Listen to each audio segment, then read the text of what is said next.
Hello friends, welcome to our YouTube channel. In this video I'm going to show you how you can fix your music player problem. If you're facing any problem in music player, it is stopping every time or it is crashing every time. How you can solve this problem in Vivo smartphone. Before watching this video, if you have not subscribed to our YouTube channel, then subscribe to it and like our video. So let's start, friend.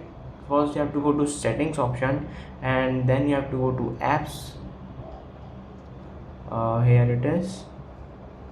Click on app section, and then you can see there is a music player, and then first you have to just force stop this and then disable app and then enable this and clear cache, and it definitely working on your device.